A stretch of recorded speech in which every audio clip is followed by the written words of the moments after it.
Hello and welcome to Crucible of Worlds for more dedicated legacy action. Today we have a donation deck from somebody who really wanted to see a bit of mud wrestling. So here we are playing some pretty full-on old school style mud.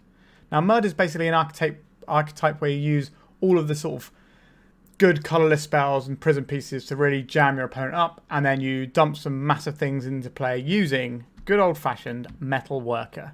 Obviously, this is a different art, but it's still Metalworker. So this is a 3-mana 1/2 where you reveal any number of artifact cards from your hand, and you get that much mana times 2.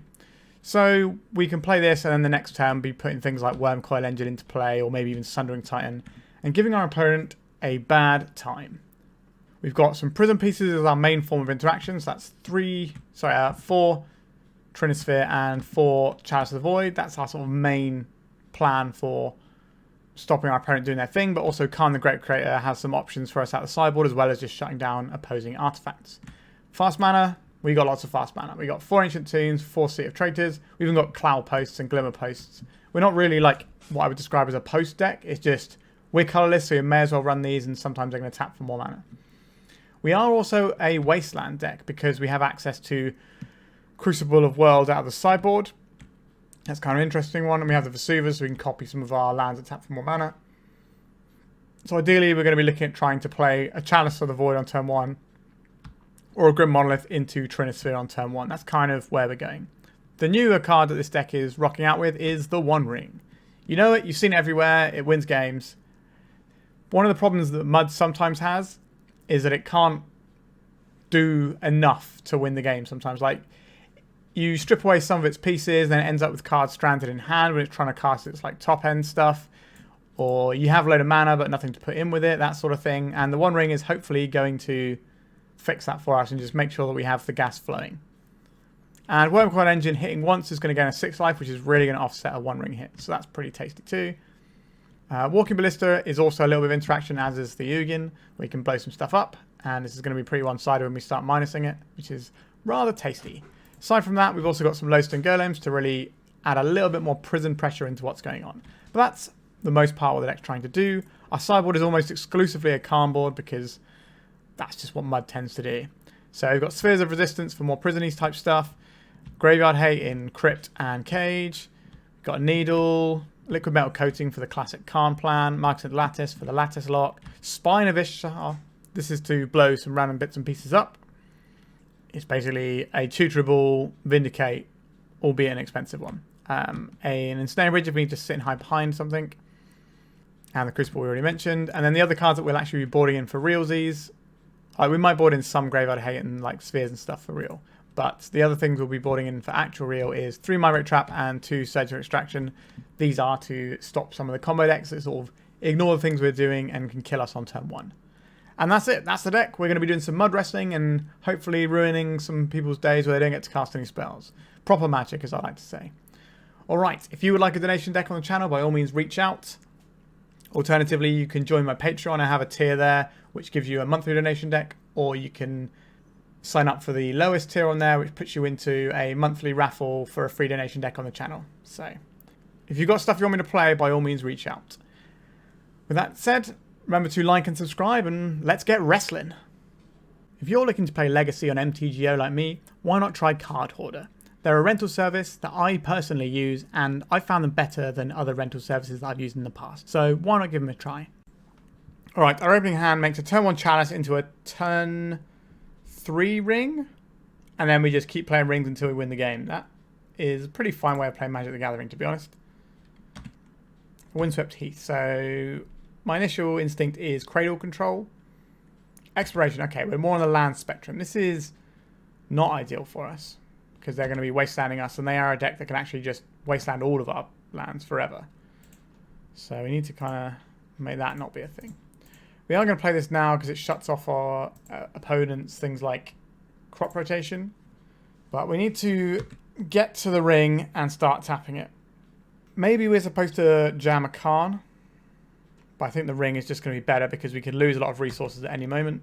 And our opponent can just do that. Okay, so they've gone and got a wasteland. They're going to wasteland our Ancient Tomb here. Alright, not a big lover of that for us. Caracas is something we get to ignore, so that's not too bad. Okay, that's slightly worked out for us. that we've drawn the Glimmerpost. We're just going to play the Cloudpost tapped and hope that we can get there. This is kind of one of the weak... This is one of the weaknesses of the Mud deck, because all of our lands do get gobbled up pretty handily by dedicated. Yep, I don't think we can beat that. I think we're going to scoop to the Wasteland there. All right, so what are we supposed to do here? I think we need a Pithing Needle main deck for Wasteland. I think that's a given. How useful is something like Trinisphere in a matchup like this? It's not actually that great, to be honest. I'd rather have these surgical extractions so we can actually just say no to Loam or Wastelands. And that gives us one more slot if we want it. Do you want the Crucible in the main deck? Like, that means we can't find it with the Karn. But if we're casting Karn, then we're already okay anyway. So I think I like having the Crucible in the main here.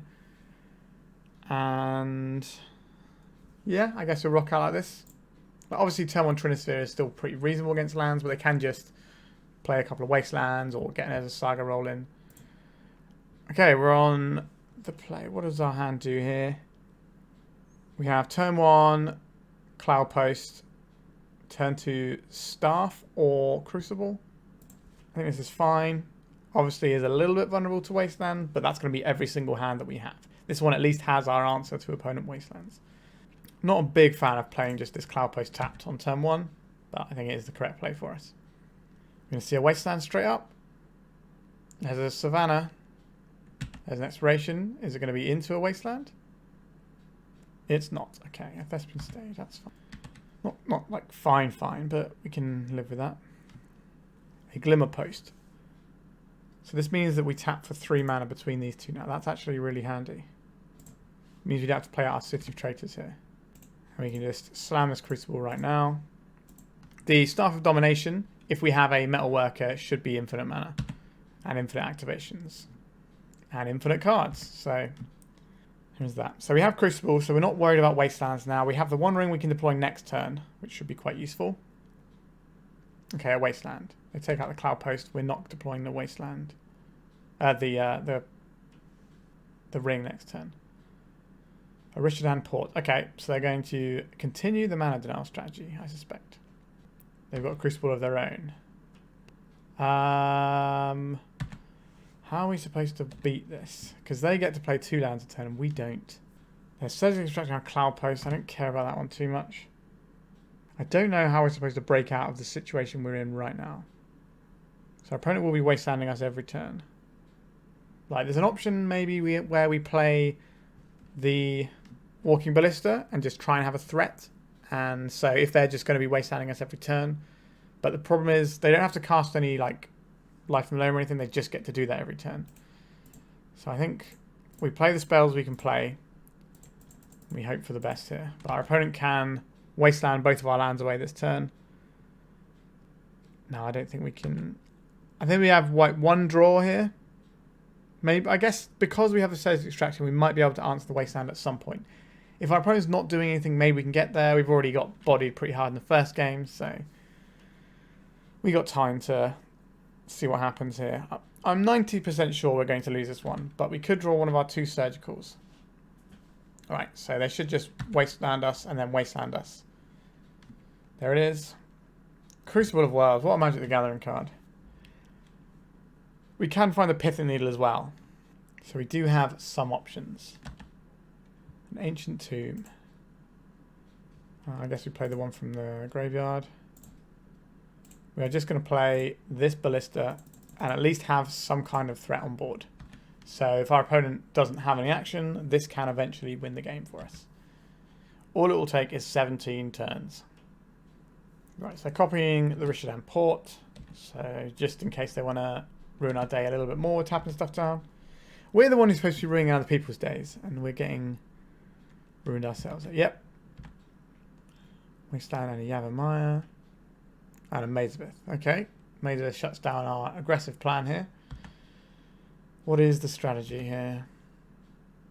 A surgical extraction, you say? That is a useful one. Okay, we're going to take out this Mazabeth. Get an attack in. Right, they're copying their Mazabeth with their Thespian Stage. Force of damage in here. The other option there was just to play a land and wait for them to Wasteland it and then surgical it. Which is probably slightly better, but I wanted to at least be able to deal some damage to our opponent. I don't know. There's a Saga, that's pretty strong. Now we do get to Wasteland that if we want to, which I think we probably have to, but they're going to copy it with their Thespian stage. A Grim Monolith, you say? This is a real one. Playing out the city, we are expecting it to die to their Wasteland and give us the surgical extraction. Swords to Plowshares. Alright, I will ping you for one, opponent. Okay, so our opponent is just with what they have on the board right now. But what they have on the board is pretty good. What are the modes on this? Not really. Yep, so they're going to copy the Saga here. Alright. So now they're going to start churning out guys. Things are going to get awkward for us.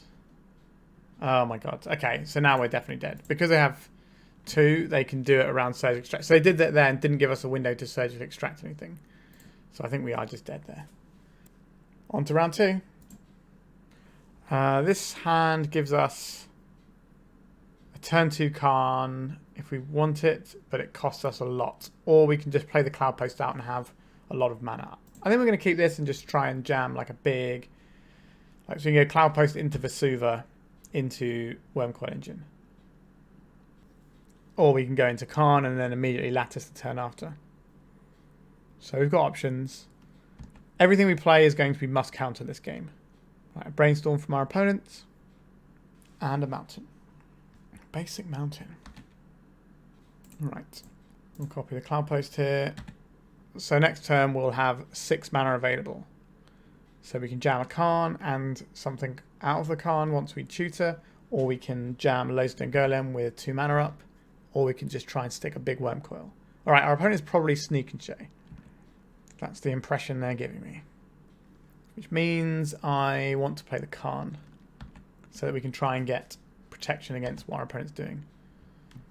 I think it's okay to use a city here. Right, they're going to Force of Will that, pitching a Show and Tell. Not a bad hit for us, but that probably means they have another Show and Tell. They're just trying to find the monster. But if they Show and Tell, we can put in a Wurmcoil, which isn't the smallest monster ever. Alright, a Sneak Attack. Are they going to fire it off this turn? They are not. Right, it gives us a chance to Pithing Needle this.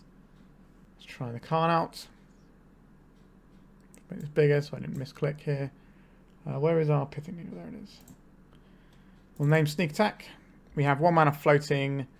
We can't really do anything with it right now, but we have Lattice Lock next turn. So our opponent needs to do something. I'll play out this Cloudpost. It still counts as 2 mana for the purposes of what we're doing. Let's go and get the Lattice. Alright, Ryan's on the wall. We managed to navigate our way there. Excellent. Very surprised by that one. Do we sideboard for this matchup? The answer to that is no. I don't. Is Pithing Needle better in our main deck or in our sideboard? I think it's probably better in our sideboard. And I think we just go in as is. Putting Spine of Ish Sah in our deck is interesting because this is a thing that if they Show and Tell, we put this in and then we kill their whatever they put in. So I think we'll put this in over a Ballista that's not really doing anything for us. I don't think we want any of these other things. Do we want the Ensnaring Bridge main deck? Or do we want to be able to fetch it with Karn? It's quite slow fetching it with Karn. Maybe we do want it main deck. And the Karn can be our Pithing Needle or Lattice type pieces. Sphere Resistance is interesting here actually. Could be down for some spheres. Just slow our opponent down to a crawl. Ugin is not that exciting to me. I don't think we need the Staff here actually. It is infinite mana, but an infinite card. You know, it does lots of stuff with Metalworker. I don't think that's what this game is about. I think we just need to prison our opponent. I guess we can trim 1 Ugin. Like, it's never going to be able to minus to kill their guys. It's just going to minus to kill like a naked Sneak Attack. But we can kill that with like Pithing Needle type stuff anyway. Alright, what does our hand do? We make a turn 1 Sphere Resistance. And then the game becomes very slow from that point. A Metalworker, you say?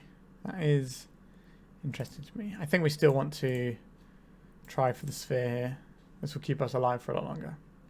We don't get to play the Metalworker next turn unless we draw an untapped land. Just a Cloudpost it is. Next turn we can have 4 mana, so we can play the Metalworker through our sphere. And then the turn after that we can do whatever we want because we're going to have all the mana in the world. Right, still no play from our opponent there. Interesting. Play this. Let's have a Cloudpost. Let's try for a little Metalworker. 4 mana Metalworker. Alright, we're in. This can provide us with 6 mana next turn. On top of the 6 mana we already have. So that's 12 mana to work with. So that is Karn plus Mycosynth Lattice. Because they cost 5 and 7. This can be a sneak attack. Meltdown, X equals 3. Okay, we lost some stuff there. But I think we can live with that. Trinisphere. It's a bit late in the day for something like a Trinisphere. If we play out Karn right now, what does that achieve? Daze is the thing our opponent can have, so I want to play this one ring first, I think. Let's just get this in, hopefully. Alright, we're in. I would like to draw a card, please. Any sphere resistance. They didn't like the first sphere, so they're probably not going to like the second sphere very much. And then we got 6 mana. We need more mana. I'm very mana hungry. Show and tell. I guess we'll put in our Wurmcoil. And a Traxxer. Let's see what they find. Whole bunch of stuff. Including a sneak attack. Right, let's see what they take. So they're not going to take 3 Emrakuls, so we can get rid of at least 2 of those. So they took Emrakul, Show and Tell, Sneak Attack, and playing the Lotus Pearl. And Otawara. I'll not take the Brainstorm. Interesting. Alright, deck. Draw me some more cards. So I play this, it counts as 2 mana. If I play this, it counts as 2 mana. So I may as well play just Cloudpost out. So we have 3, 6, 7, 8 mana. So this costs 5. So we can't put... Yeah, we can't put the Lattice into play. But we can play out this Karn and Pithing Needle the sneak attack. I don't think there's a better option here, is there? No. It is just... I guess we could play... No, it is just a sneak attack. Pithing Needle plan. Do I want to attack here and trade this off? I think the life is just really useful. If they want to take this trade, that actually works out okay for us, I think. Alright.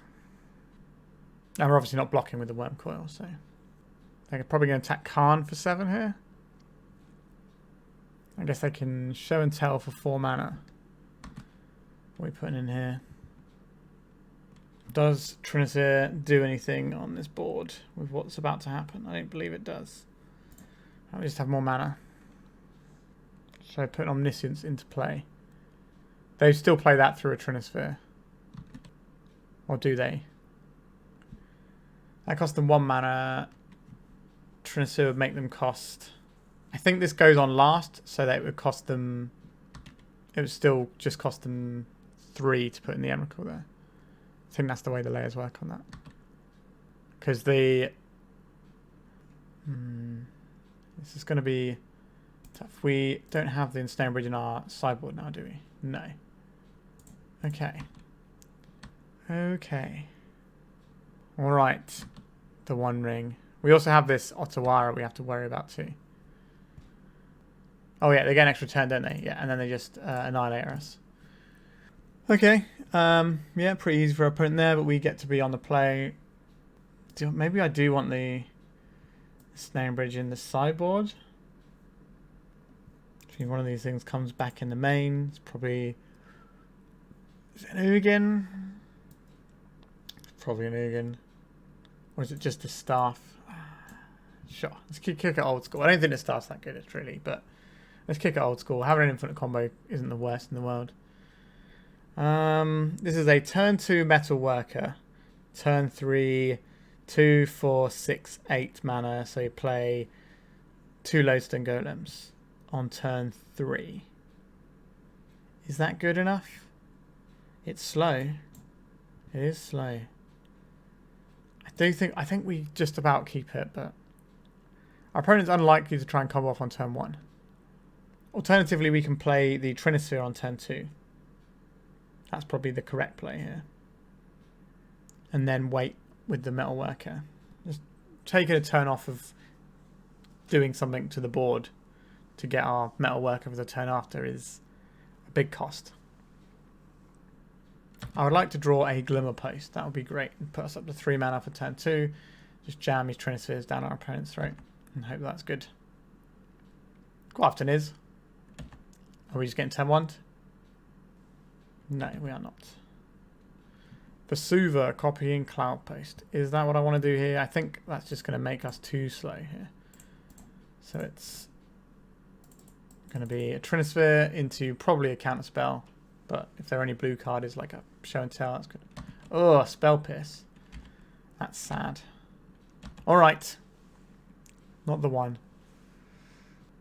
So now they can just show and tell. And we put in Metalworker and hope for the best. Magus of the Moon. Okay, that's not so bad.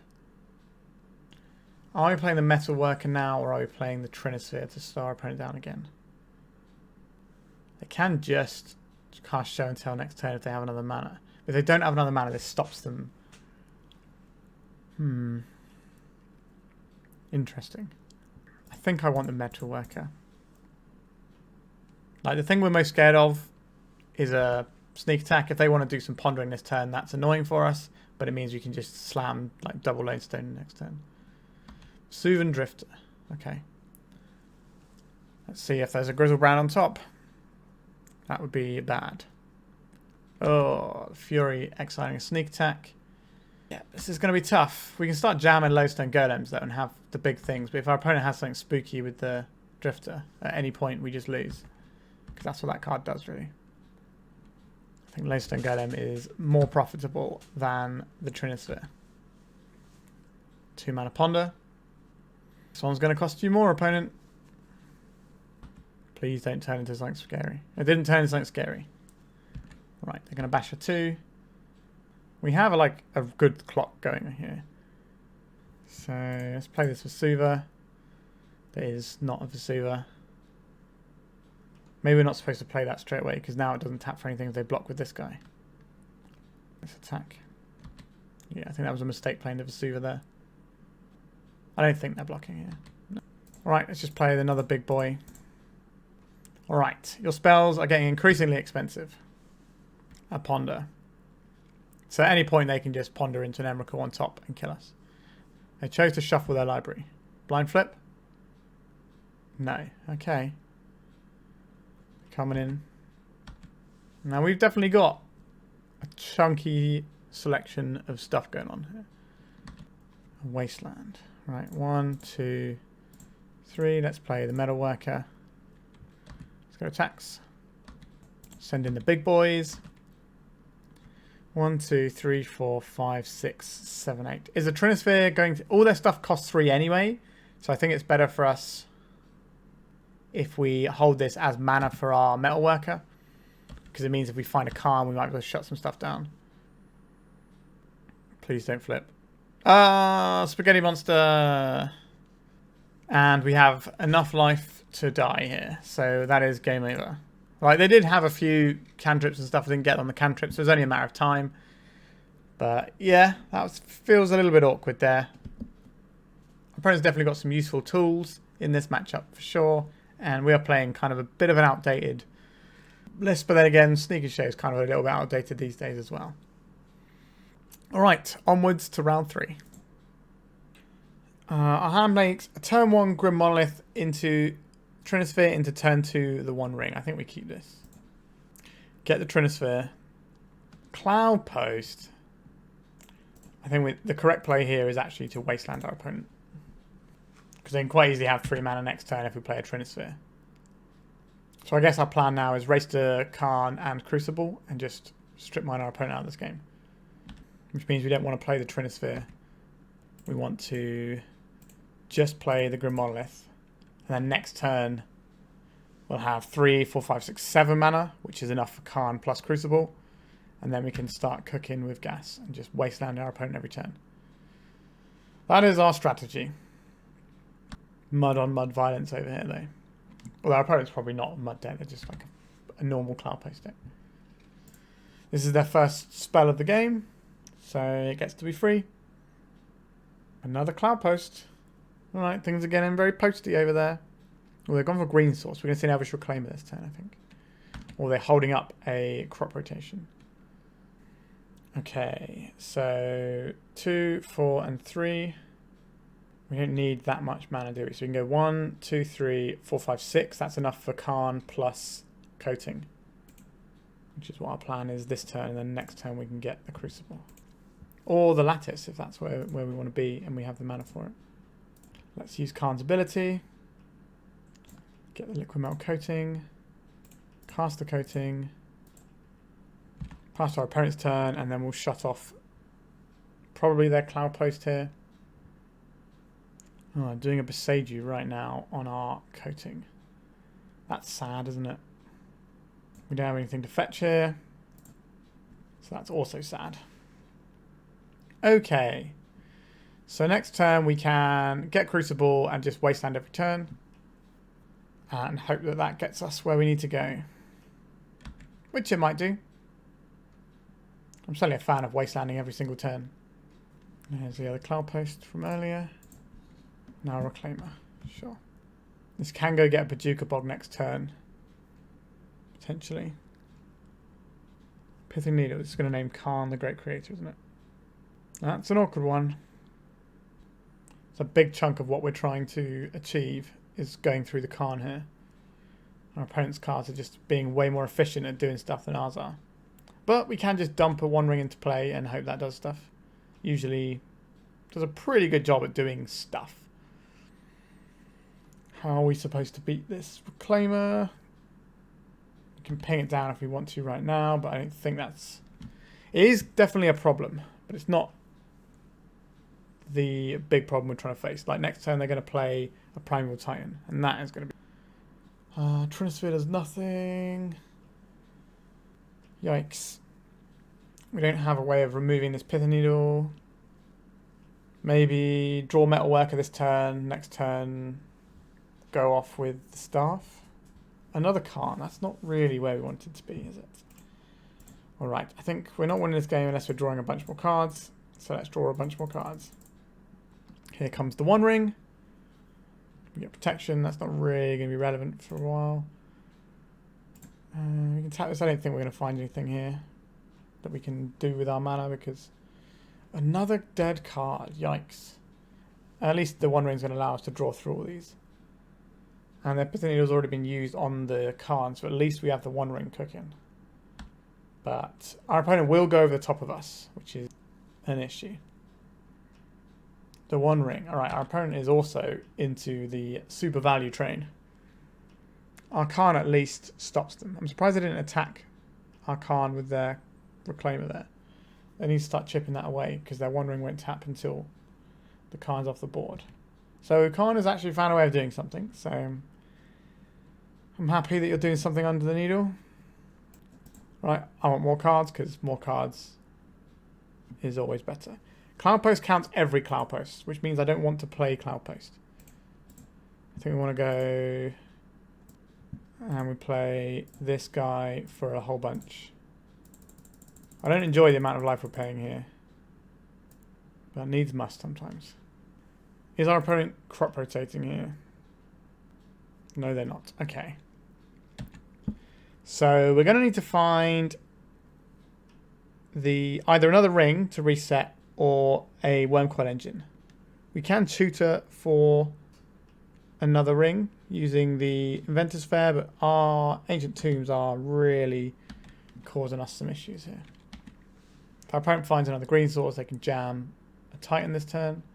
Glimmerpost. Okay, so now they can tutor for one using a Green Sun Zenith, if that's what they're up to. And that's going to be not good for us. Alright, here it comes. Yeah, I think our opponent's pretty odds on for winning this one now. Can't remove this one ring. Yeah, our answer to the our answer to our opponent's Pithing Needle is something we fetch off of the Karn, so that's not great for us. Yep. So they're going to go and get probably another Cloudpost and Eye of Ugin, and then they're going to start shooting up giant monsters and throwing spaghetti monsters in our face. All right, they've just gone for Glimmerpost. Interesting. Not sure I need the life there. I think that should either be like Vesuva or... Okay, so we can gain our 1 life. That's going to offset the ring marginally. Alright. Oh, I don't really want all these Cloudposts. If we start tapping these, we're going to have a really bad time. I don't know how we're supposed to win this one. I think we're done here. Yikes. Bit of a rough one today, isn't it? So, what is good in this matchup? We're both kind of doing similar things, except they go over the top. Our Trinispheres look bad here, because they don't really want to be doing Trinisphere stuff. So that's a bit of a shame. Spine of Ish Sah. Like, we don't really have anything good to board in, is a problem. Like, Grafdigger's Cage stops Zeniths, so that's something. Pithing Needle, I guess you can put on Reclaimer. I guess the Spine is okay, as is the Bridge. Would we rather have the Bridge in the main deck or to shoot it for? Like, we want the Crucible, and we want the Bridge. Yeah, this is an ugly one, isn't it? What is going to be better to tutor for? I think the Bridge is going to be better to tutor for a lot of the time. So we're going to leave that one in the board. Alright. Oh, yeah, we still have these Chalices. They're fine though, they stop crop rotation and stuff, but... oh God, playing out our own Cloudpost is so bad. But we are on the play, so maybe we can leverage that to our advantage. Oh, jeez. This matchup feels miserable for us. Oh, our opponent's modeled to 5 though. So that makes our Wasteland look a lot spicier. Hopefully we can get a Metalworker out and start doing some good stuff with it. And now obviously I want the Crucible in our sideboard rather than our deck, because of the way our hand has fallen. It is annoying. Alright, Cloudpost. Let's help our opponent out. So if they play a Cloudpost, we'll have 3 mana on the next turn to play a Metalworker. Alternatively, we can play the Wasteland and play a Chalice for 1 to stop things like rotation and Reclaimer. A Yavimaya, sure. I think we just want to shut down tutor effects like crop rotation and Elvish Reclaimer. You see a crop rotation in response? Sure. You're going to get Cloudpost. They can have 4 mana this turn if they go get a Cloudpost and have a Glimmerpost in hand.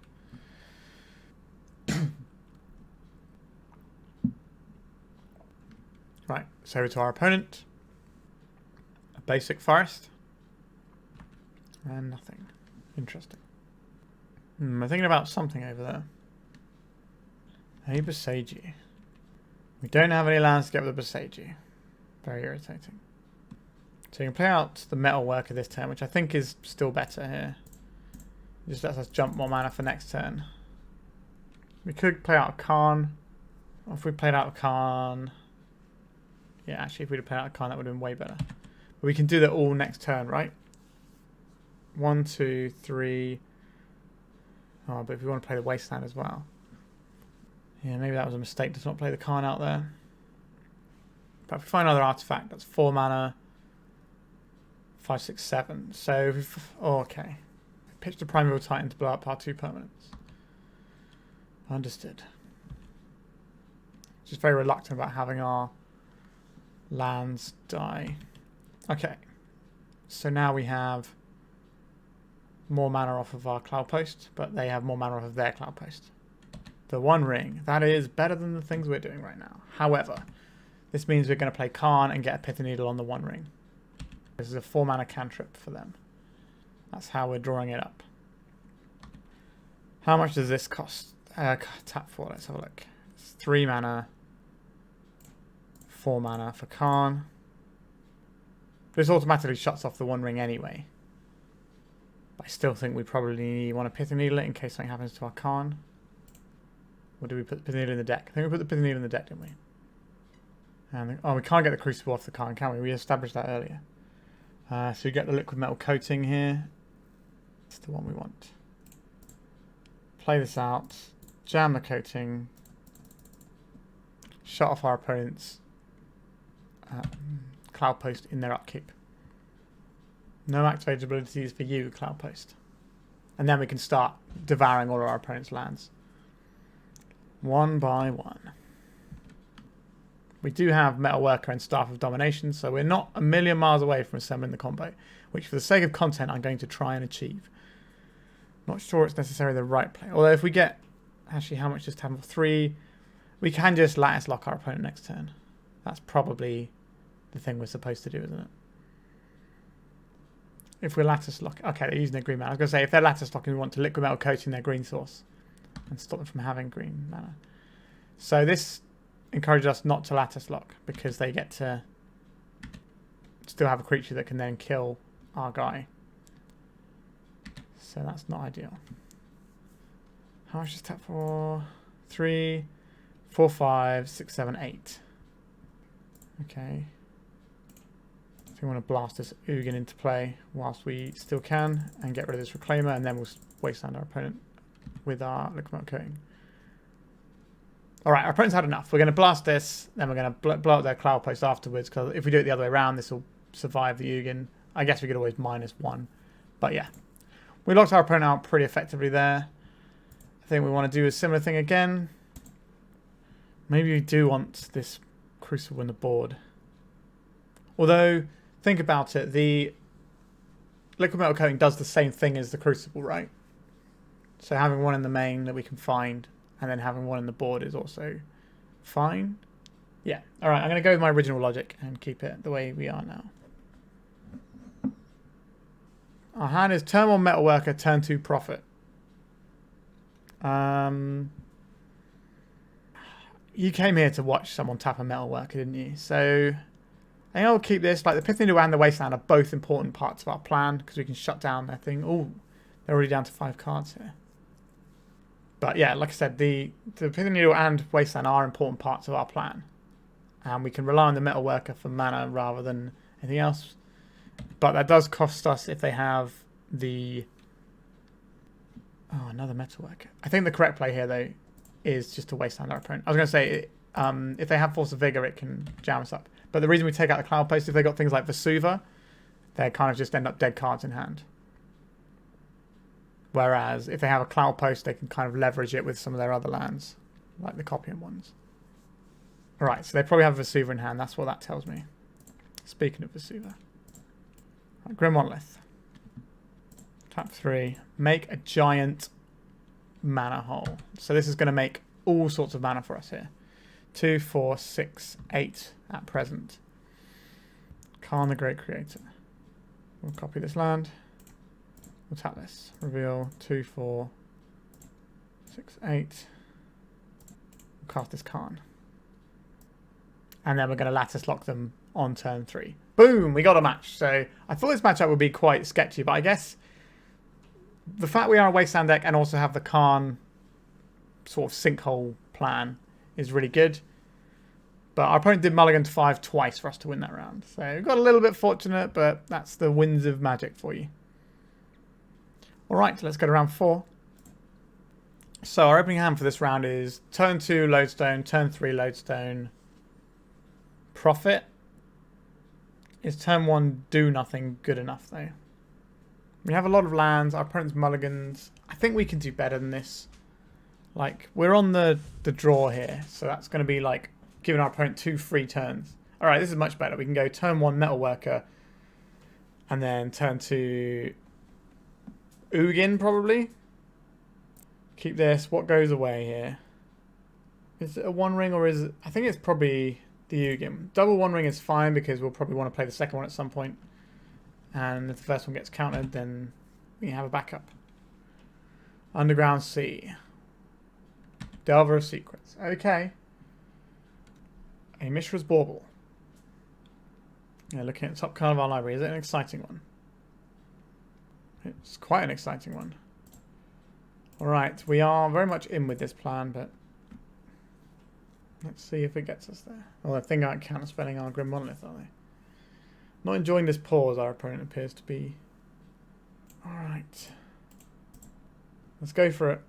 I think we have to do this thing because otherwise we're just going to get Wastelanded out the game anyway.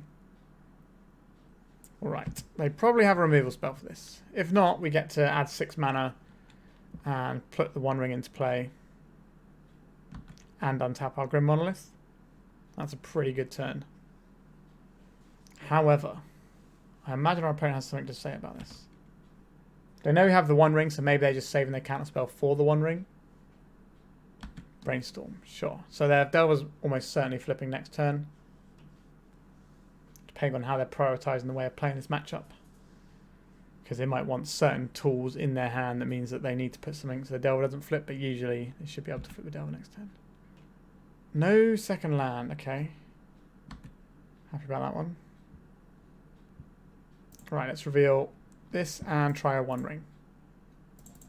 I imagine this is getting counterspelled. Just tapping a creature for a casual 8 mana.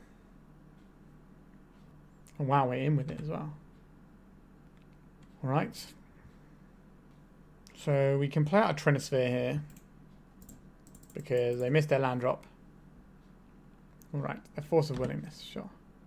I think we kind of want to get this Cloudpost into play.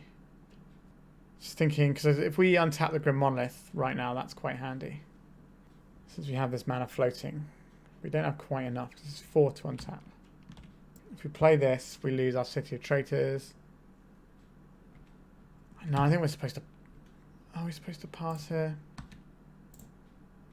Or are we playing out our Cloudpost? I think we're just going to hold for now. We've got a big mana engine. We've got a big draw engine.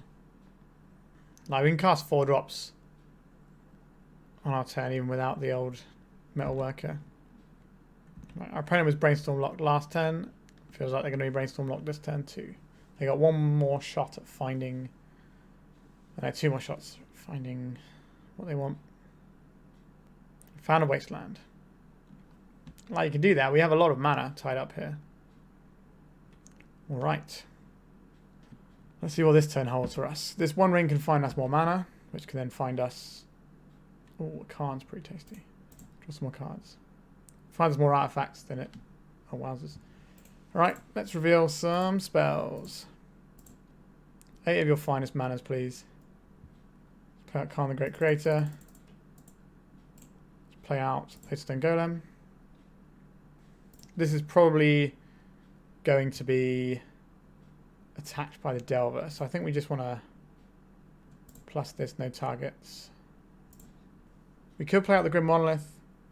Alright, they've had enough because we got all sorts of stuff in play. Alright, pretty happy about that one. What do we want to do against Delver? A Pithing Needle on Wasteland is okay, but we're running Wastelands of our own. It's sometimes going to be useful if we're trying to brick our opponent. I'm not sure we're supposed to play anything other than these spheres. What in our list would we like to cut for the spheres?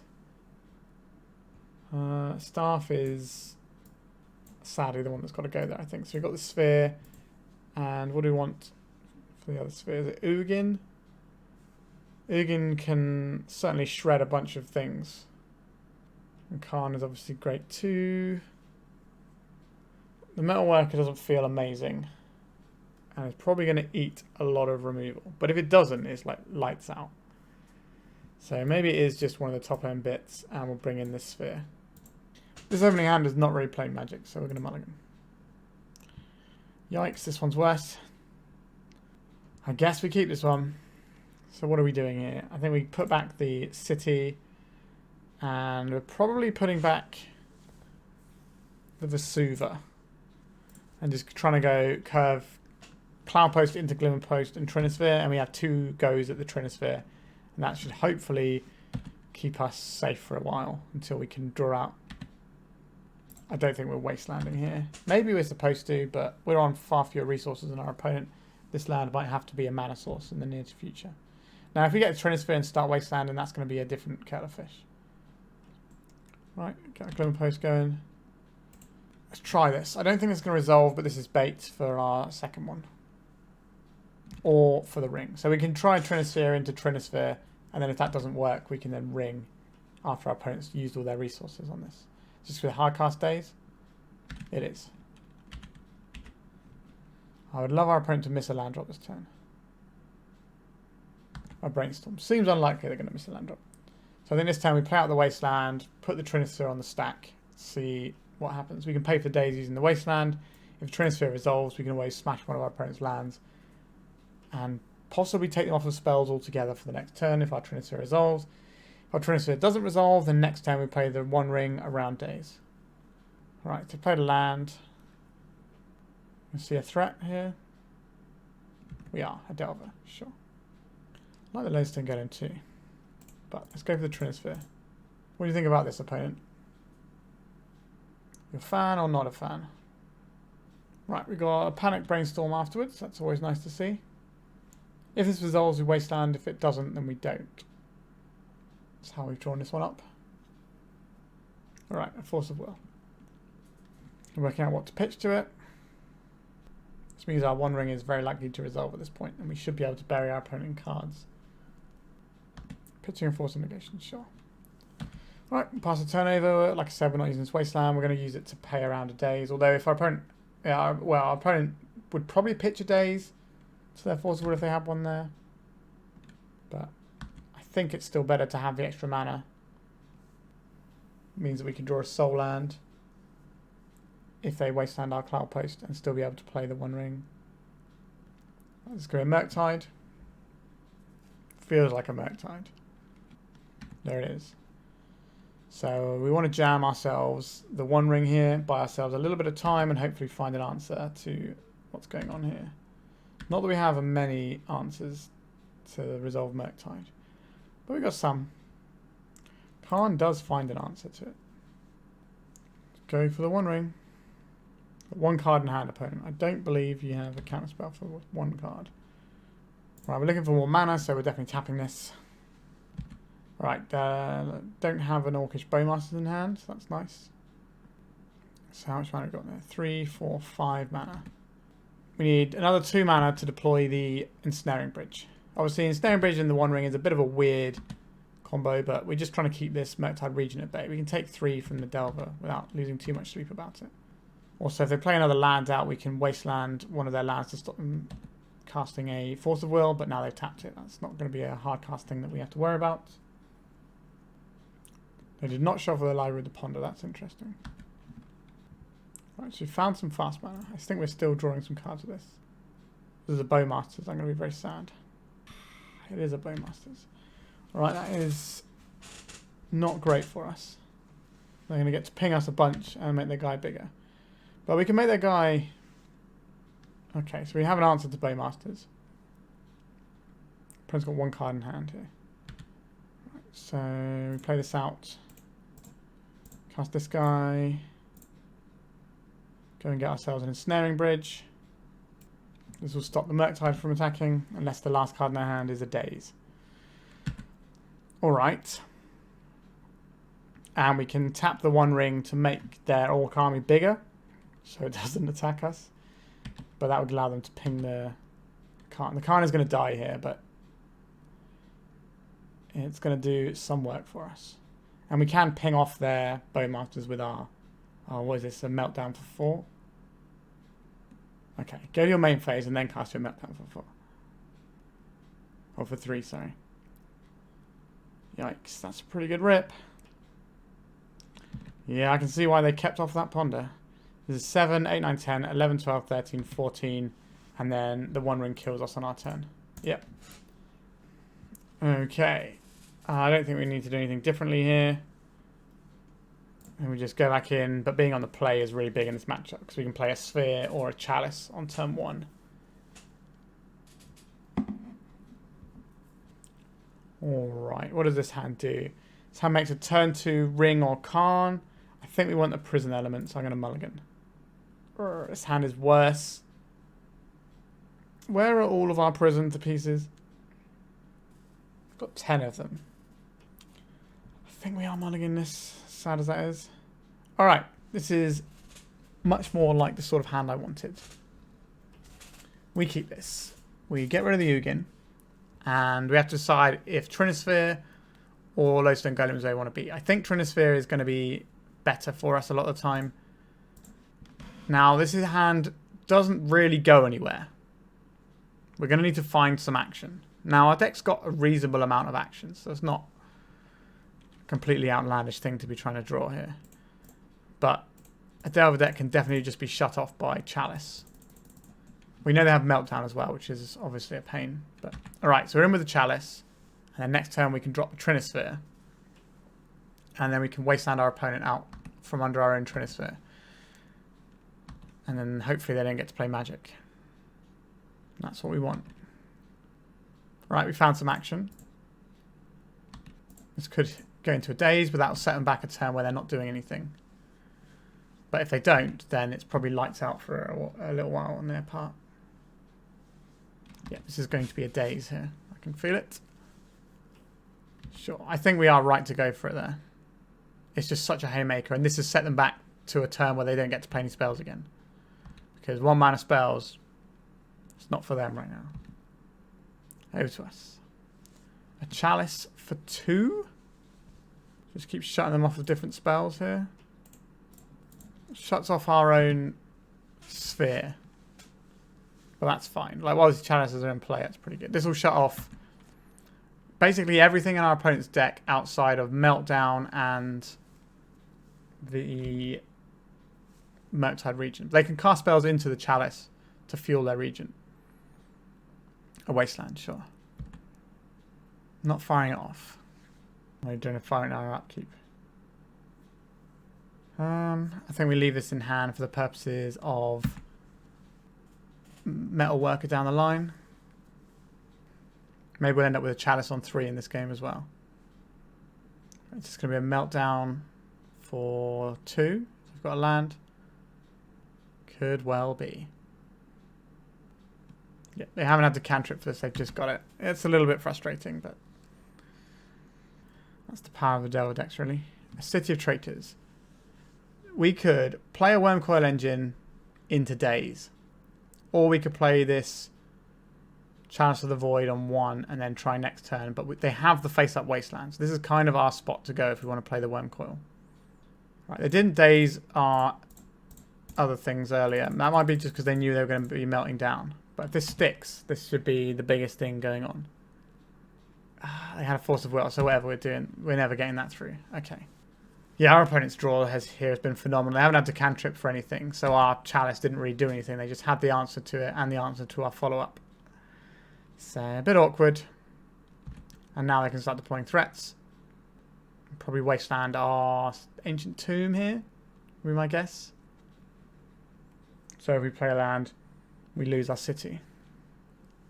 Or they could Wasteland the city and leave us with the one that hurts us. Because they are just trying to beat us down. Either way, it's not great for us. Karn, the Great Creator. Are we doing Chalice for 1, or are we doing Karn? If we do Karn and plus it, then what? Don't really think that gets us anywhere apart from... No, I think we're just going to bleed out on the Chalice here. Like, another Wasteland from our opponent is obviously going to be backbreaking. Really? Is this going to be a lightning bolt to the face? Yeah, sure. They milled off of the Surveil. They've got instant sorcery land, so they just need creature or artifact. Or enchantment if they're running seal. Alright, we'll take 1. That's okay for now. An Ancient Tomb, you say? I don't think we're supposed to play that out. If we minus this right now, we can get... No, I think if we minus it, we get the Ensnaring Bridge right now. And it's just locked in. But then our Karn will die. Or is likely to die. Alright, I think we are just going to get the Ensnaring Bridge though. Could get the Crucible, but... Alright. So we had some options there. We could have gone and got Coating and shut off one of their lands. And then next turn get the bridge. But if they just attack our Karn, that will cost us our Karn. And if they flip their Delver or their Dragon's Rage Channeler, then we didn't get anything at all. Or we could just plus this and try and just keep it healthier. But yeah. If I just attack this for 1, that's pretty fine with me. 2 cards in our opponent's hand. Sphere of Resistance, you say. We plus no targets here. And then we pay out the Ensnaring Bridge. Unfortunately, we can't do anything with the Sphere just yet. And having a Stage 2 in play instead of our City of Traitors is annoying, but we wanted to get our hand empty for the Ensnaring Bridge. But maybe we could have had another activation off of our city instead of our tomb. So they can attack the Karn and then cast a spell and try and flip their Channeler into a 3/3 to kill the Karn. But I imagine we're just seeing attacks on Karn. Yeah. City... the Sphere Resistance is pretty awkward with what we're doing here. Okay, so this is all right for us. So I think we play this out.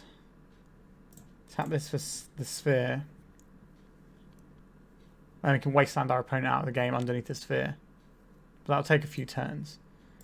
I think we make the Sphere... Do we make the Sphere into a blocker? Like, they can't Lightning Bolt with the Chalice anyway. And Meltdown will sweep up everything. Okay, so we can try and Lattice lock them this turn. If we draw a mana source. Did not draw a mana source. So this costs 4 mana, which is actually kind of annoying. Like, we can't really attack it because we have our own Ensnaring Bridge. So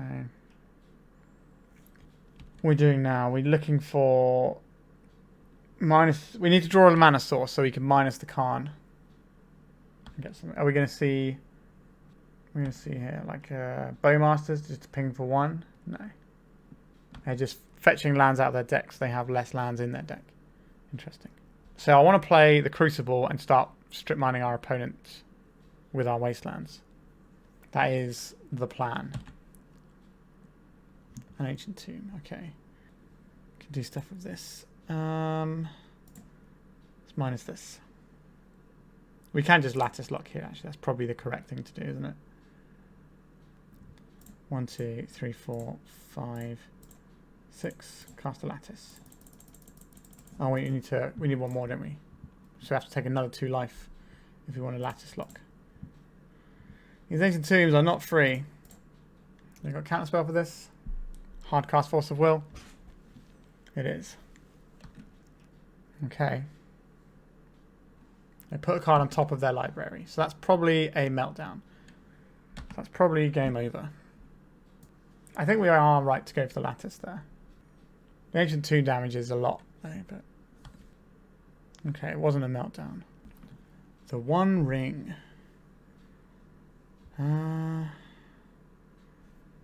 We can't play this without dealing ourselves a bunch of damage. Actually, we kill ourselves if we would do that. Which isn't really what I want. Sure, we'll animate our Trinisphere. Yeah, I think that extra 2 life we paid earlier on by sacrificing our City of Traitors and replacing with an Ancient Tomb is going to come back to bite us somewhere along the lines. Need a mana source. We found a mana source. Okay. Let me just animate this. We can cut our opponent off of black mana here. But I think we need the mana to cast a Crucible of Worlds. So we can cast Crucible of Worlds, but we are dead to Bowmasters if we do that. Here comes Bowmasters. Yeah. So this will put us to 2, or it will shoot Karn for 1. Putting us to 2. Okay. And now they have 3 attackers. That is lethal, right? So they send them all in. We block 1 of them. We take 2. Yeah, they're just surveilling here just to see if... Wait, this is the mistake, surveilling here. Well, if they flip their Dragon's Rage Channeler, it's a mistake. Because they need these to be 1/1s right now. I'm pretty sure they're going to see the line of attacking us with their creatures. I think that 2 points of damage we took earlier is really going to cost us. What fresh hell. Okay, they had the Petty Theft as well. Yeah, If we just drew one different land as Destination 2 in this game, I think we probably win this one. Have they worked out they can attack us with everything? They have, sure. Yeah, that's a bit unfortunate. That 2 life we paid definitely cost us along the lines, but I wanted to get Hellbent for the purposes of Ensnaring Bridge to keep things down so we stop taking incremental damage like this. But didn't quite work out for us there. So we could have played the One Ring that turn, but then the Bowmasters kills us. So yeah, we kind of got shut out by our own combination of Sphere and just drawing loads of Ancient Tombs. Yeah, it's really unfortunate. I think we could win that one a lot of the time. Alright, let's go to the final round and see if we can get the 2-3. Turn 1 Chalice, turn 2 Golem is fine. I'll keep this one. Alright, there is a bauble. There is another bauble. There is a Mox Opal. Are we 8 cast? Are we storming? Emery, we're 8 casting. Another bauble. Okay. Have a look at the top cards of our library. We are going to be putting our Chalice on 0 in this matchup. That's for sure. Okay. Chalice for 0. Ancient Tomb. Grim Monolith. Trinisphere. Alright, we've shut down a lot of what our opponent can do, and our Lodestone Golem does nothing versus them, generally. Well, it beats down for 5, which is probably going to be useful enough. Alright, so they've got 2 mana, so they still can't cast any spells yet. Emery on the beatdown plan. You'd love to see it. I think having this other Trinisphere in hand is just better, because we can put it into Metalworker mana later on. Next turn, we can play a Lodestone Golem. Our opponent didn't play a land in their first turn, so we're kind of hoping they brick. But they've drawn a few extra cards since then. So it's certainly possible they have a land. Something like a Saga would be real bad times for us. Alright, an island. So now they can play a spell. So something like a Patchwork Automaton could be pretty good here. Alright. Inventors Fair. Is that what we want right now? It'll start getting us 1 life every turn. As soon as we get into play, so. Alright, let's try our little friend who is not so little. Lodestone Golem. Is this guy big enough? There's no cap cannon here, but I don't like this pause. Feels like we're getting metallic rebuked. There it is. Alright, opponents, what are you going to do to us? You didn't do anything last turn, you just held open metallic rebuke. Okay, 3 mana Ether Spell Bomb, that's fine. We gain life off of the Inventors Fair. Jam ourselves a little Glimmerpost. And try another big boy. Just the biggest boy. They can bounce this, obviously. Make us replay it. Just keep that little song and dance going. Patchwork Automaton. That can certainly get the big. But they're not really casting that many artifacts due to the suppression pieces we put in. A Wurmcoil Engine. Are you going to bounce our Lodestone Golem? Or are you going to wait and bounce our Wurmcoil? You're going to wait and bounce our Wurmcoil, aren't you? 2, 3, 4, 5, 6. Alright, let's just make the big boy. This is getting bounced out of play. But we get to redeploy it. Alright, our opponents had enough. We managed to suppress them with some of our goodies. So, what would I like in this matchup? Pithing Needle for Emery is nice to have. Sphere of Resistance is fine. They're trying to spam a load of 0-drop stuff. It's better on the play than it is on the draw, but I think it's still something we want to consider. The Lodestone Golem, just as a big guy, is okay, but doesn't really jam their plan up very much. So maybe we can trim these golems, have some spheres, and a needle for Emery. Cage stops Emery from playing things as well, if that's the way we want to think about it. Or we could have a single surgical extraction. Like, we want the Ensnaring Bridge, but I think we want it in the board. Maybe it's the... Part of me wants the Mindbreak Trap, as weird as that is, just because we're on the draw. Maybe just have a Lodestone Golem just as a creature. It's better than nothing. Alright, let's try this. Hercule's Recall is probably going to be all up in our business at some point. Alright, our hand does some prison-y type stuff. I think this is okay. We get to turn 1 Chalice to 0, which is really good in the matchup, obviously. And then Sphere of Resistance. But our opponent being on the draw makes that play a lot worse. But we're going to sort of tax a lot of the things that they're trying to do here. Now, if they just play a Patchwork right now, that's going to be a scalable threat that we're unlikely to answer, because Ugin doesn't actually kill colourless permanents, so we're going to need to find like a Wurmcoil. It's nice to play Wurmcoil again after all these years. It's a good fine little creature. Right, our opponent had to step away from the computer or something for a while, and they stopped mid-turn, but they're back. And they're spamming out baubles. Imagine if we were on the play here. We could have stopped all of this nonsense. Maybe we still can stop some more nonsense, though. We'll find out. Chalice for 0, please. Do you like it? What about a Sphere Resistance? Alright. So what we're worried about is Cap Cannoneer. 1, 2, 3, 4, 5, 6. So they can't cast Cap Cannoneer this turn, but they can next turn. That's what I'm worried about. A Walking Ballista. We could play this, but it's not going to be that exciting.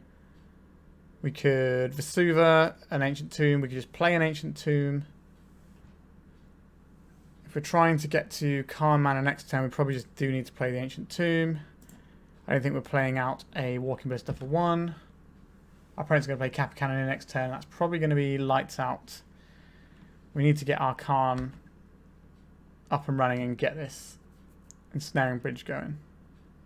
Yep, here's the Cap Cannoneer. If we're on the play, this game would be easy peasy, but obviously we weren't on the play because we won the first one, so. Alright.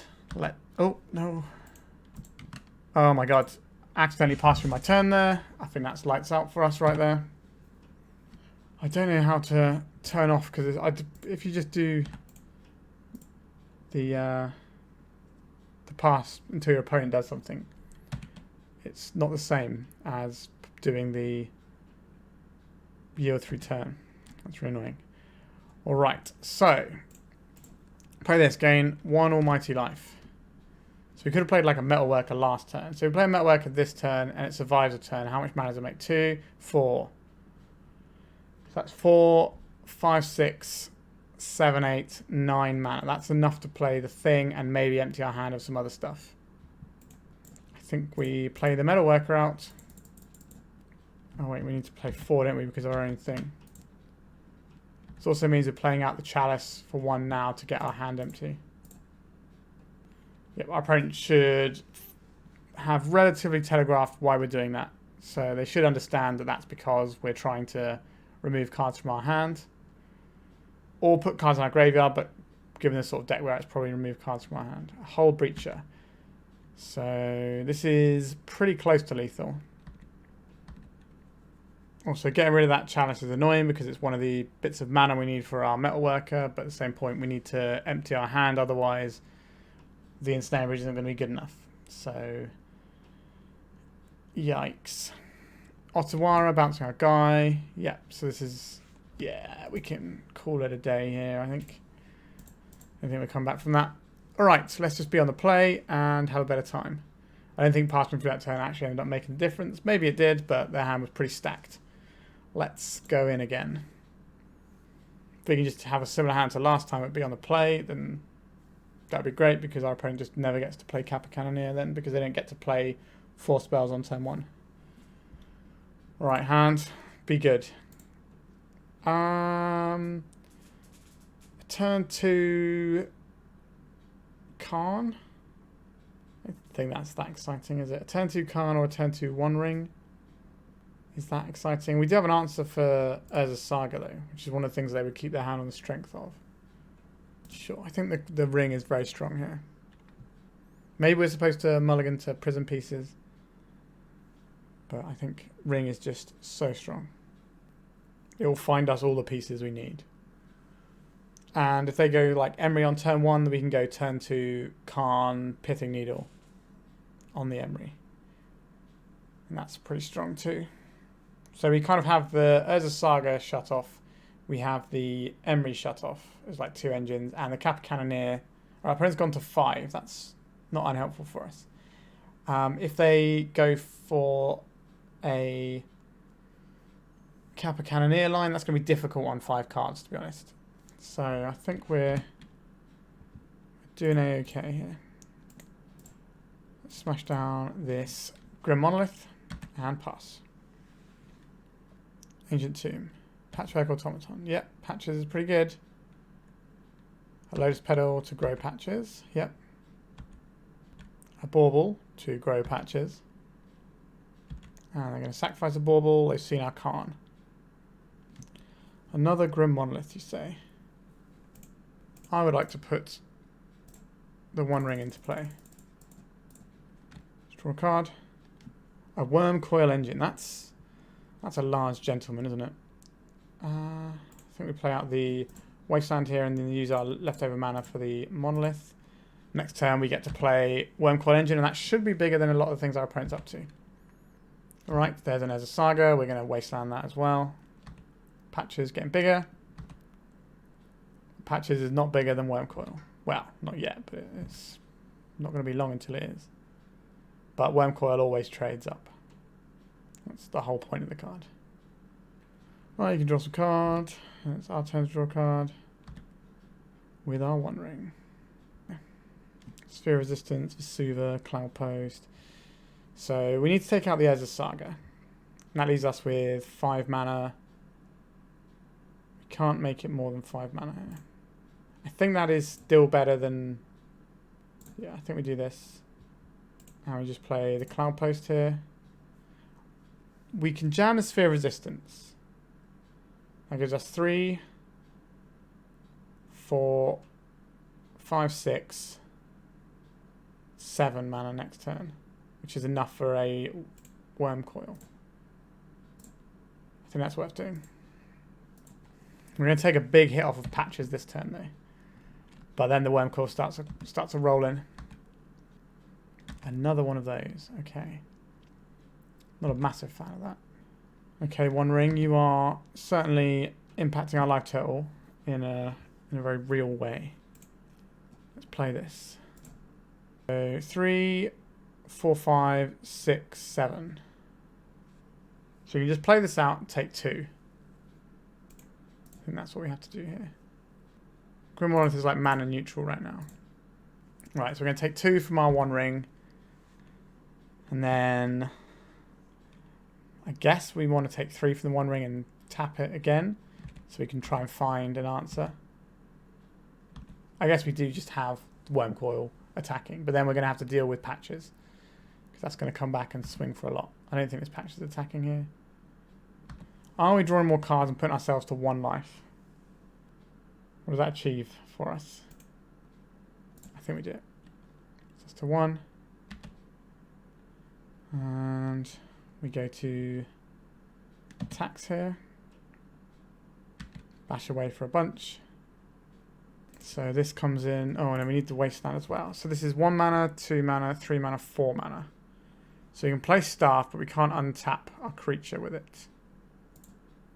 We can play Karn and turn our One Ring into a blocker. And then we take, so this is going to be 1, 2, 3, 4, 5, 6. So we will die to our own One Ring if we do that. If we play this out, that gives us +2 mana. So that's 3, 6, 7, 8 mana. So this is 4 mana plus 3 mana. So we can untap this and block with it. So we could block the biggest guy and take 5.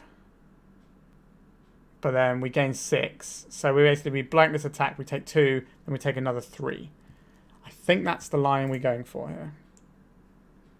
Actually, no, that's really bad because they will get the... Yeah, they go and get the thing off of this, don't they? Yeah, I think we have to find another ring. Because this will get the bounce spell. The Ether Spell Bomb bounces out of play, so there's no point in tapping it. Maybe should have waited on playing this then if we're drawing cards with the ring, because then we could possibly have a Glimmerpost, which gives us +1 mana as well as life, which is certainly an essential commodity right now. Okay, so we found another 1 ring. So we're not dead. And we'll keep the new one. Get our trigger. Then this doesn't hurt us anymore. So now we can play out a 2-drop in Grim Monolith. And then we can pass and we can get rid of this Ancient Tomb. Yeah, you make your little guy, that's fine. Let's go to Ancient Tomb. Do you want to get rid of Trinisphere? Like, the Sundering Titan is okay. It blows up their island. It's pretty good if we're doing Trinisphere things. We do have an infinite mana combo if that's what we're interested in. This is a lot of mana right here, though. I think we just get rid of the Metalworker. We've already got lots of mana.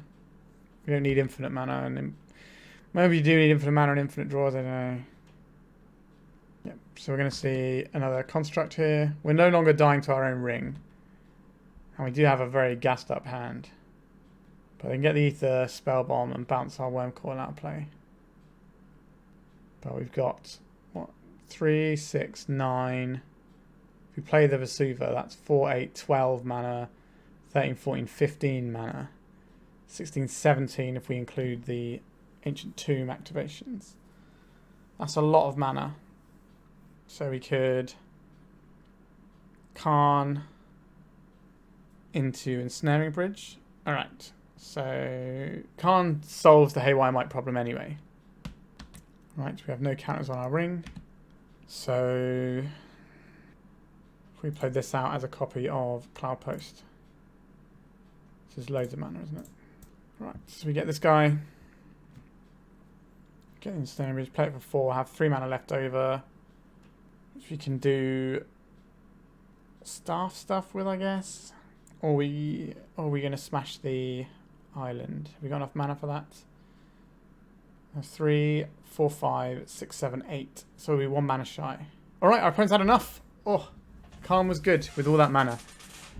That was a really, really tight final game. And we finished 2 and 3. Let's talk about the deck. So 2 and 3 is about the high point I was expecting with this deck.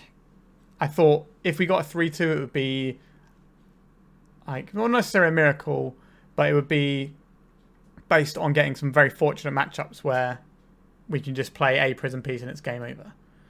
So we were struggling a bit in some matchups, but we were also really close as well. Like, we did get bodied 0-2, and we did, you know, have some 1-2 losses in there as well. So it's not like we were just getting smashed up, but it just did feel like some of the top end stuff we're doing just isn't necessary, right? Like, when was we did have a game where we played Ugin, but if we just had more of like the better lower mana stuff, like Karn was basically the best thing our deck was doing this league in terms of putting our mana into stuff, because it just has like an I win button and okay, you don't get to play the game button as well. So that just felt really like where the big crux was. And having the 1 ring, drawing a bunch of cards when you're kind of stuck playing 1 spell a turn a lot of the time if you're playing your big end stuff, doesn't feel great. We did also feel the pain of having Ancient Tombs in our mana base quite often, and we did lose a game because of an Ancient Tomb activation, which maybe we could have avoided as well, which is probably on me. So maybe we could have squeaked the 3-2 here.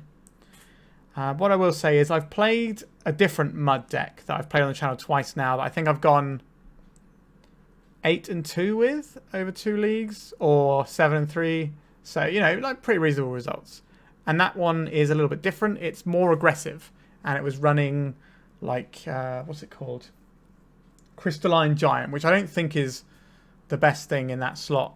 Well, it probably is the best thing in that slot, but it's not really what we want. It's just the fact that we don't have anything better. If we had like a Patchwork Automaton that just kind of grew on its own a little bit, right? Which I guess is what the Crystalline Giant is. But anyway, so I've played this other mud deck that was lower to the ground, so we didn't have like this big top end stuff. We just had like good old-fashioned Lodestone Golem, 4 of our Sphere of Resistance in the main deck, along with Mycosynth Gardens to copy them and just really get at them. And I also play Tanglewire, which is a card I have a lot of joy for. And I think that build did feel better than this one because we're trying to play 3 drops onwards, right? Whereas that other deck was trying to play 2 drops onwards, which is a lot easier to do given, you know, the mana base that exists in Legacy. Whereas if we don't have Grim Monolith on our opener, we don't have a turn 1 play some of the time. Like, yeah, sometimes we have a Chalice. And sometimes at the board we have the Spheres. But I think also the Spheres that we're bringing in sometimes step on our own toes if we're trying to get to these big ones. We had to use extra Ancient Tomb activations that maybe we didn't really want to use, but we kind of had to cast our spells. So it did feel like there was more tension than I would have liked in what our deck was trying to achieve. Now, there are different versions of Mud that people have played over the years. Before Karn the Great Creator came out, it used to be Kuldoltha Forge Master was one of the things you did. So you kind of ramped up into that and it would go and find you whatever pieces you need. And you could put like a Blightsteel Colossus into play and just have a merry swing at your opponent. There was also like Steel Hellkite was another threat that it used to run, which I think is kind of interesting to me because it's lower on the curve and might be better than Ugin because it's lower on the curve. So that might be something to think about if you want to explore this deck more. We never got to Sundering Titan, which was a shame. We did tap Metalworker for a lot of mana. Even though we were playing the new art one, which is sacrilege really, because the old derpy Metalworker art is great. But anyway, we didn't get to do the infinite combo with Staff of Domination. I think that's a little bit too cute. And I don't really want to execute that on Magic the Gathering Online either, because that's a little bit of hassle there when you're just constantly having to go through all these clicks, generate a load of mana, and then have to untap your thing and just go through the motions. And I don't really want to click through that on Magic Online. It'd be fine in paper, I guess, but I still don't think that Staff of Domination is where I want to be. And Metalworker does feel a little bit slow because most of the time we're maybe casting Metalworker on 2 and then finally committing to the board on 3, which is just too slow for a lot of decks these days because they're going to, you know, manipulate their library, find what they need to answer the one thing we have going, or, you know, poke a hole with a Thoughtseize, or be beating us down with a massive guy in the meantime, and then we're just going to be on the back foot trying to get a Karn and get this Ensnaring Bridge up and running. So I think there's definitely a little bit of tension in this deck. But I do enjoy playing Mud strategies. I think it's interesting that they exist. And at some point I will go back and play the sort of the lower curve one that I was speaking about earlier, because I've had a great time every time I've played that deck. And just Mycosynth Garden on a Sphere of Resistance is a real way to shiv someone up. I think I had 5 in play once upon a time, and yeah, that's certainly a way of playing Magic that I can get a lot of enjoyment from. But yeah, this deck is you know, nobody's taking this deck to try and win a tournament, but you can certainly take it to like a little local tournament and have a bit of fun with it and kick it old school like back in the day. Although it does just feel like the best thing we're doing is Karn, and if you want to play like a One Ring deck that really utilizes One Ring, then maybe we should be running things like Urza's Saga and maybe stick a key in there and start untapping our One Ring and getting more value that way. And then you go, okay, how much into the combo are we doing? I don't necessarily think... I think you can play a deck that isn't full Mystic Forge combo. I think you can play something that's a bit more mid-rangey, playing good Mud cards that also has like some One Ring type stuff. But having One Ring but then not being able to dump a load of stuff out feels kind of at odds with what you really want with the One Ring. Our curve is maybe a little too on the high side to be the best One Ring deck you can have. Like, it obviously felt fine and the trigger on it was good, and we did win games because of it, because, you know, this card is pretty strong. Alright, I think we've gone over this one enough for today. I hope you enjoy watching a bit of good old-fashioned mud wrestling. We're down and dirty. Like, this is not a million... Aside from the Karns, this deck... and the One Ring, I guess, actually. But like, aside from the Karn and the One Ring, you know, the things that kind of hold the deck together in a lot of ways, this deck is very similar to one that like people used to play like 10 years ago when I used to play weekly Legacy at a local place. So... you know, it was nice to play something a bit old school. Alright, I hope you enjoyed this donation deck. If you would like a donation deck on the channel, by all means get in touch with me. you can do that via the Discord that's in the description below, or just leave a comment on the video. Alternatively, you can go onto my Patreon and join the donor tier, or you can just join the really cheap one for like $2 a month that gives you a raffle every month where you might be able to get a donation deck as well as helping me out.